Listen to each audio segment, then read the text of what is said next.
পাশের মানুষটি পুরো কথাবার্তা মনোযোগ দিয়ে না শুনলেও যেটুকু শুনেছেন তাতেই তাকে একজন সচ্ছল ভালো মানুষ, বিবাহিত পারিবারিক সুখী মানুষ হিসেবে ধরে নেবেন।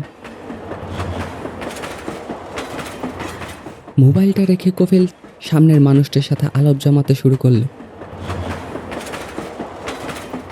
লোকটি একটু কথাবার্তা খুবই কম বলে, কিন্তু শেষ পর্যন্ত আলাপ টেনে নেওয়া গেল। লোকটি প্রাইভেট ফার্মে চাকরি করে, নিঃসন্তান এবং তার স্ত্রী নেই। স্ত্রীকে নিশ্চয়ই সে খুব ভালোবাসে, কারণ কথার মাঝখানে কফিল বারবার লক্ষ্য করল লোকটি তার আংটিতে হাত বোলাচ্ছে। মনে হয় তার বিয়ের আংটি। কফিল আর চোখে আংটিটা দেখল। খাঁটি সোনার মোটা একটা আংটি, দামি পাথরও আছে তাতে।